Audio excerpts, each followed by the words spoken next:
Hi hello welcome back to my channel stay healthy with Poorni. So நம்ம இந்த வீடியோவில் என்ன டாபிக் பற்றி பார்க்க போகிறோன்னு பார்த்தீங்கன்னா வெயிட் லாஸ் மிஸ்டேக்ஸ்.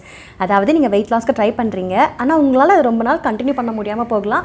இல்லை அந்த வெயிட் லாஸ் ட்ரை பண்ணும் போது உங்களுக்கு ப்ராப்பராக ரிசல்ட் வந்து ரொம்ப நாளைக்கு கிடைக்காம போகலாம். ஸோ இந்த மாதிரி மேஜர் மிஸ்டேக்ஸ் நீங்கள் என்னெல்லாம் பண்ணுறதுனால உங்களுக்கு இந்த மாதிரியான ஸ்ட்ரகிள்ஸ் நீங்கள் ஃபேஸ் பண்ணுறீங்க அப்படின்றத நம்ம இந்த வீடியோவில் பார்க்க போகிறோம். ஸோ முக்கியமாக டாப் 2 மிஸ்டேக்ஸ் வந்து இது அடிக்கடி நிறைய பேர் பண்ணுவாங்க. ஸோ அந்த 2 மிஸ்டேக்ஸை மட்டும் இந்த வீடியோவில் ஃபோக்கஸ் பண்ணி எலாபரேட்டாக பார்க்க போகிறோம். ஸோ வீடியோக்குள்ளே போகிறதுக்கு முன்னாடி நம்ம சேனலை இன்னும் சப்ஸ்கிரைப் பண்ணாமல் இருந்தீங்கன்னா மறக்காமல் சப்ஸ்கிரைப் பண்ணி பெல் ஐக்கான் கிளிக் பண்ணி ஆல் கொடுத்துக்கோங்க. ஸோ அப்போ தான் நான் போடுற வீடியோஸ் எல்லாமே உங்களுக்கு நோட்டிஃபிகேஷனில் வரும். ஸோ இப்போ வாங்க வீடியோக்குள்ளே போகலாம்.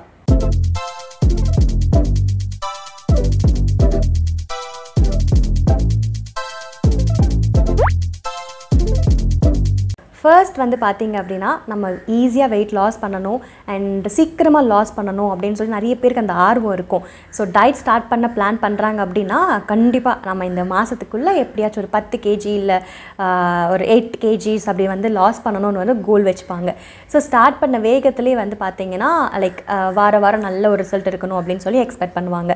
ஸோ இது எல்லாமே சீக்கிரமாக நடக்க வேணும் அப்படின்றதுக்காகவே எக்ஸ்ட்ரீமாக வந்து கேலரி டெஃபிசிட் டயட்டில் இருப்பாங்க. அதாவது அவங்க பாடிக்கு தேவையான கேலரிஸை தாண்டி ரொம்ப எக்ஸ்ட்ரீமாக கம்மி பண்ணி சாப்பிடுவாங்க. ஸோ அப்படி கம்மி பண்ணி சாப்பிட்றதுனால நம்ம ரொம்ப நாளாக அந்த டயட்டை வந்து ஃபோக்கஸ் பண்ணி ஃபாலோ பண்ண முடியாது. ஸோ ஒரு ஷார்ட் டைமாக தான் நம்மளால் அதை வந்து ஃபாலோ பண்ண முடியும். அண்ட் எக்ஸ்ட்ரீமாக நம்ம வந்து ரொம்ப கம்மியாக சாப்பிடும்போது இன்டர்ன் நமக்கு நியூட்ரிஷனல் டெஃபிஷியன்சிஸ் ஆகிறதுக்கும் வாய்ப்பு இருக்குது. ஸோ இது ஒரு ரீசன். அண்ட் ஆல்சோ ரொம்ப கம்மியாக சாப்பிட்றதுனால அவங்களால ஒரு மேக்ஸிமம் ஒரு 1 or 2 weeks அது வந்து மேனேஜ் பண்ணி கட்டுப்படுத்தி ஃபாலோ பண்ண முடியும். பட் அதுக்கப்புறம் அவங்களால கண்டினியூ பண்ண முடியாது. பிகாஸ் ரொம்ப எனர்ஜிலெஸ்ஸாக ஃபீல் பண்ணுவாங்க, டயர்டாக ஃபீல் பண்ணுவாங்க, ரொம்ப பசி எடுக்கிற மாதிரி இருக்கும். ஸோ இந்த மாதிரியான சில காரணங்களால் இந்த மாதிரி டயட் சூஸ் பண்ணுறாங்க அப்படின்னா அவங்களால கண்டினியூ பண்ண முடியாது. இது வந்து ஒரு மேஜர் மிஸ்டேக்காகவும் இருக்கிறதுக்கு வாய்ப்பு இருக்குது. அண்ட் 2வது மிஸ்டேக் என்னென்னு பார்த்தீங்கன்னா, அதுதான் நம்மளோட மீல் ரீப்ளேஸ்மெண்ட் ஷேக்ஸ். இப்போது நல்லா ட்ரெண்டிங்காக போயிட்டுருக்கு. ஸோ இந்த மாதிரி லைக் ஏதாச்சும் ஒரு ப்ரோட்டீன் ஷேக்ஸை இந்த பிராண்ட் ஷேக்ஸை கூட நிறைய பேர் சஜஸ்ட் பண்ணி எடுத்துகிட்ருக்காங்க. ஸோ இதை வந்து நம்ம மீல் ரீப்ளேஸ்மெண்ட்டாக எடுத்துக்கிட்டு மற்றதெல்லாம் வந்து ஒரு ப்ராப்பராக எடுத்துக்கிட்டு லாஸ் பண்ணலாம்னு நினைப்பாங்க.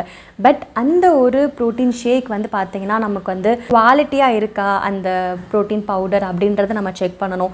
ஸோ எந்த வித நியூட்ரிஷ்னல் பேக்ரவுண்ட் இல்லாதவங்க கிட்ட இருந்து இந்த மாதிரி ப்ரோட்டீன் சப்ளிமெண்ட்ஸ் அவங்க வந்து அப்ரோச் பண்ணாங்கன்னா தயவு செஞ்சு வாங்கி எடுத்துக்காதீங்க.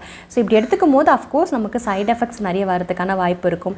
ஸோ இந்த மாதிரி மீல் ரீப்ளேஸ்மெண்ட்ஸ் எடுத்துக்கிறாங்க அப்படின்ற பட்சத்துலையும் அவங்க என்ன பண்ணுவாங்க அப்படின்னா, அது வந்து ஒரு குறிப்பிட்ட அளவுக்கு தான் அவங்களால அதில் மணி ஸ்பெண்ட் பண்ணி வாங்கி சாப்பிட முடியும். பிகாஸ் இட்ஸ் ரொம்ப காஸ்ட்லியாகவும் இருக்கும். ஸோ அதை மணி ஸ்பெண்ட் பண்ணி வாங்கி சாப்பிட்றதுனால ரொம்ப நாளுக்கு அவங்களால அதை கண்டினியூ பண்ண முடியாது. ஸோ ஒன்ஸ் அவங்க வந்து அதை ஸ்டாப் பண்ணிட்டாங்க அப்படின்னா திருப்பி அவங்களோட வெயிட் வந்து பவுன்ஸ் பேக் ஆகிறதுக்கு நிறைய வாய்ப்புகள் இருக்குது. ஸோ இதை தாண்டி நிறைய டெஃபிஷியன்சிஸ் ஆர் நிறைய நமக்கு இதனால் பெரிய பிரச்சனைகள் கூட அவங்களோட பாடிக்கு வரதுக்கான வாய்ப்புகளும் இருக்குது. ஸோ ஒரு டாக்டர் சஜஸ்ட் பண்ணுறாங்க, ஒரு குவாலிஃபைட் நியூட்ரிஷன் சஜஸ்ட் பண்ணுறாங்க அப்படின்னா அது வேறு.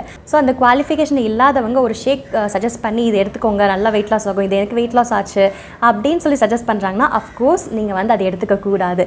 ஸோ அப்படி எடுத்துக்கிறீங்கனாலுமே ஃபர்ஸ்ட் அது வந்து ஒரு டாக்டர் கிட்டேயோ இல்லை உங்களோட நியூட்ரிஷன்ஸ் கிட்டேயோ அதை காட்டி இது எடுத்துக்கலாமா, இது ஹெல்த்தியா அப்படின்னு கேட்டு நீங்கள் சஜஸ்ட் பண்ணி எடுத்துக்கும் போது உங்களோட பாடிக்கு ஒர்க் அவுட் ஆகும். ஸோ இந்த 2 மிஸ்டேக்ஸ் வந்து மேஜராக இப்போது நிறைய பேர் வந்து ஃபாலோ பண்ணிக்கிட்டே இருக்காங்க. ஸோ இந்த மாதிரியெல்லாம் பண்ணாமல் உங்களோட பாடிக்கு தகுந்த மாதிரி பேலன்ஸ்டாக ஹெல்த்தியாக நீங்கள் வீட்டில் என்ன மாதிரியான ஃபுட்ஸ் எடுத்துகிட்ருக்கீங்களோ அதை நீங்கள் எப்படி ஹெல்த்தியாக பேலன்ஸ்டாக எடுத்துக்கலான்றது தான் நீங்கள் பார்த்து வெயிட் லாஸ் பண்ண ஸ்டார்ட் பண்ணிங்க அப்படின்னா உங்களுக்கு அது சஸ்டைனபிலிட்டியாக இருக்கும். ஸோ கன்சிஸ்டண்ட்டாக உங்களால் ஃபாலோ பண்ண முடியும், சஸ்டைனபிளான ரிசல்ட்ஸும் உங்களால் அச்சீவ் பண்ண முடியும். இந்த 2 தப்பும் நீங்களும் இல்லை உங்கள் ஃப்ரெண்ட்ஸ் யாராச்சும் பண்ணுறாங்க அப்படின்னா கண்டிப்பாக இந்த வீடியோ உங்களுக்கு ஷேர் பண்ணி விடுங்க. ஸோ தட் ஒரு ஹெல்த்தியான வேலை எல்லாருமே நம்ம வெயிட் லாஸ் பண்ண ஆரம்பித்தோம் அப்படின்னா நம்ம பாடிக்கு ரொம்ப ஹெல்த்தியான ஒரு ரிசல்ட் வந்து கொடுக்கும். ஸோ இந்த மாதிரியான வீடியோஸ்க்கு மறக்காமல் ஸ்டே ஹெல்த் வித் பூர்ணியை சப்ஸ்கிரைப் பண்ணிக்கோங்க. தேங்க்யூ.